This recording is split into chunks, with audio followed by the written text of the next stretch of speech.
Alright guys, doing a video tonight for y'all about an investigation that's coming up. This is not about the 15th, but before we start that, I've been getting a lot of questions about people wanting me to put a PayPal link up, and I've been fighting it and fighting it and fighting it. I have a lot of mixed feelings about it. So, I'm going to put it on this video if I can. I'm going to try to figure it out. But I've had a lot of people just ask me about it. It's not something you're going to hear me mention a lot because I enjoy each and every one of you. I don't care what you give. As long as you watch, hitting the like button, that's the main thing to me. But I have a lot of people saying you need better equipment, you need better flashlights, you need stuff like that. And with the cost of everything right now and products being down right now because of things going on overseas and everything, it takes a lot of money. We've been going on a lot of investigations. People say, why ain't you posting 2 or 3 a day? I can't do that like the other channels do. And the reason I can't do it, number one, is because of integrity. I don't just want to throw videos at you that I've just seen and whatever. I like boots on the ground. And just because we're not producing videos 2 or 3 a day doesn't mean we're not out looking. We go out and look at a lot of spots. But if nothing happens, I don't want to waste your all's time on something that there's nothing there. And I don't want to make up something to say, oh, we went to this place and there was a rabbit. You know, I mean, I like to bring factual stuff, and we're not going to learn anything if we're just throwing videos out there just for the views, because that's not what we're about. I don't just want to throw it out there for views, 2 or 3 a day. Or we actually put boots on the ground, and I believe that boots on the ground is important when you do investigations because it keeps you sharp, it keeps you in the middle of things, and it also keeps you aware. And if you're not putting boots on the ground, in my opinion, you're not investigating. That's just my opinion. Yeah. That's the way I was taught, and that's the way I've always done. That's the way I taught my officers. But anyways, I'll put it on there if I can figure it out. Sarah has found a fun destination for us. There's a place in Oklahoma, and supposedly there's a lot of things going on at this place. It looks to me like there's paranormal and there's cryptid. There's what kind of animals? So I'm just going to let you tell them. Tell them what you found and what's going on. It just says abnormal creatures and animals running around that are spotted throughout the field out there. What it is it's an old abandoned mansion that dates back in like the 1800s, so over 200 years ago. And it sits out in the middle of this field, and these people were possibly killed, murdered. We don't know, but we have a story on it. So, you want me to? Yeah, go ahead and tell them. She's going to just go ahead and tell you all the whole story on it. So I might even have questions. So it's called the Labadie. Alright guys, had a little bit of video problems, but she was reading the story, so I'm going to let her go ahead and start from there and read it again. I'll paste this together, so if it looks weird to you, that's probably what happened. Okay. Alright. So I'll start off with their birth dates real quick, because these are the people of the story. So it's Samantha Ellen Miller. She was born July 27th, 1867, and she was a native from Illinois. And then Frank Labadie was born in Miami County, Kansas on September 3rd, 1860. Alright, so it goes, the Labadie family traveled to the Indian Territory of Oklahoma in the mid-1800s, pursuing agriculture ventures.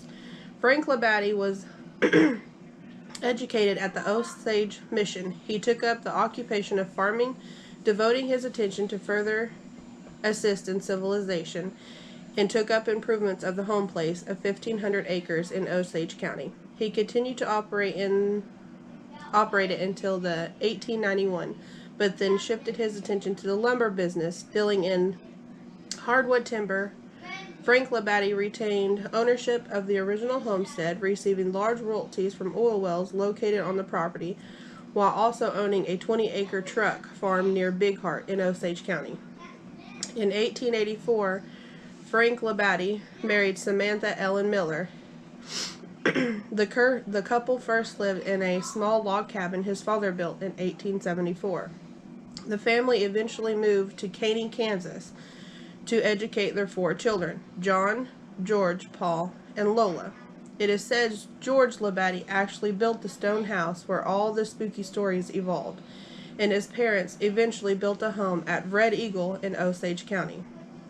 A golden anniversary party for Frank and Samantha Labadie was held with many friends at the Stone Mansion, just shortly before their demise.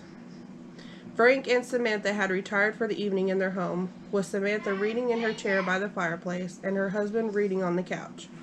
The couple was found dead by their nephew the next morning from apparent carbon monoxide poisoning due to an improperly vented gas heating stove. A double funeral service was held in Pawhuska, Oklahoma, where they rested temporarily at the Pawhuska, Oklahoma Cemetery Mausoleum before moved to the Labadie Cemetery. That's one of the stories, right? Yeah, that's one of them. There's like several stories to kind of what happened. But they was moved though. Yeah, they was moved. Yeah. Because the other story is a little bit different than how they died. Yeah. A lot of people don't believe that first story to be true. Yeah, factual. They believe that the other story I think she's about to tell you to be more factual, because there's been a lot of people said they've had some encounters at this place, and they're not just like small encounters. No. They're pretty bad encounters, like paranormal and like physical cryptid. Like there's an old fireplace that was there, and supposedly a fire started in that fireplace. Yeah. And the fireplaces are still there. Yeah. Maybe if we can get 500 likes, we can get Kaylee to take a picture touching the fireplace. 500 likes for Kaylee. It's just 500 likes. We're not going to get 500 likes. You're done. And we'll give her hazard pay. Y'all ain't riding back in my car. for the preacher. You just leave him there. And I'll pay for the preacher you'll need. Nope. Okay. Let's see. Back to the story. Yeah. Okay, so since the Labadies had been married, they could not have children. Both were heartbroken, but more so Frank. Living with them was Enos, is that how you say that again? Enos Parsons, a loyal black slave who did not want freedom after the Civil War. In the winter of 1892, when Parsons was 46, he and Samantha Labadie had an affair, which ended in Samantha being pregnant. By about April of 1893, Samantha began to show that she was with child. Frank rejoiced, not knowing that the baby was not his. When the baby was born, it was obviously black. In the end, Parsons admitted to the affair, which pushed Frank into a fury. Frank shot his .44 Henry rifle one time, killing Parsons. Frank dumped the body in a creek nearby. Some say the body never floated, but sank right to the bottom of the creek, there where it lies today. When he returned to the house that night, he told Samantha that he would send the baby down the creek. Then in the spring of 1935, Frank began to go absolutely crazy, saying that he was being haunted by the ghost of Enos Parsons. On April 1st, 1935, Frank took out his Colt House pistol, shot Samantha 4 times, killing her, and then killed himself with 1 shot. When the bodies were found, the 6th bullet was missing from the gun. When the house was searched, the .44 Henry rifle he used to kill Parsons was never found. So the rifle was never found? But it's kind of like what you said about how they did the bullets, yeah. There was a pistol, I guess he shot his wife with? Yes. Shot his wife with the pistol. Is that what you're coming up on? I already read that. Okay. So I didn't know if he was done. So they say that there was, he shot his wife 4 times and then took his own life with a .44 pistol. Now, they say the 6th bullet wasn't found, but just to tell y'all, back in those days, it was not uncommon for a person to carry an empty cylinder on their revolver, because back in those days they did not have the safety functions of their handguns that we have today. So if they were to drop their weapon, there was a good probability that it would fire. So they would carry their 6th cylinder on an empty cylinder for safety reasons. So there may not have even been a 6th bullet, and then there could have been a 6th bullet. Some carried 6. It just wasn't as common to the day. If I remember right, there was the bridge, and there's supposed to be something to do with the bridge or something. That's what's coming here in just a minute. Do you want me to read that now? Yeah, because I also found these notes you made, so I didn't know if you needed this. Okay. So, with that, they say it's been said that if anyone goes out to this Labadie Mansion, it's been reported that electronics suddenly stop working, people's names are screamed by unknown persons, and strange smells comes from the hilltop. There have also been sightings of the abnormal animals or creatures running around, and reports of fires that start in the fireplace. But what I did find is while I was researching this, if you like Google the cemeteries in Washington County, it'll list the names of the buried in the cemetery. But on Parsons, it says believed to be buried here. And on their property at the mansion, there's a creek. And supposedly, if you go down to that bridge that's near their place where the baby floated down, if you say, like cry baby or something like that, it's believed to be the baby that Frank sent down the creek. That's what you're doing? No, I ain't doing that. I'm just saying.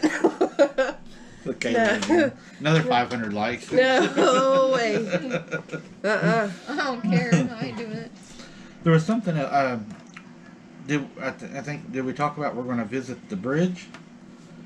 Not yet. We haven't. Are we are we going to visit the bridge on this trip? Yeah, I think we should do the cemetery, the house, and the bridge. Okay. So, I mean, people even said they've heard their names yelled down here. People said they've seen animals running in the woods, weird looking animals. I'm wondering if there ain't cryptids around there too now. It's abandoned. I mean, 'Cause- there's like nothing around. That'd be the perfect spot for them. Yeah. It kind of seems, and here we go again, I'm going to give you all a little insight of the book I'm going to be writing about my grannies and all the experiences. One of the main things that's going to be in the book is, it seemed like where there's cryptids, there's also a paranormal aspect. I don't know if they're related, it just happened to be in the same area, but kind of like what David Paulides said, where you have cryptids for some reason, there seems to be a paranormal activity there also. So I don't know if it's even possible that maybe the cryptids draw this negative energy and they're followed by these paranormal creatures, if at all. But one of the things that I have wondered, and people keep asking me in emails, they say, so do you believe they're paranormal? Do you believe they're this? I don't. And the reason I do not believe Bigfoot, I think, and this is just my opinion, werewolves and dogmen, a lot of people are going to disagree with me.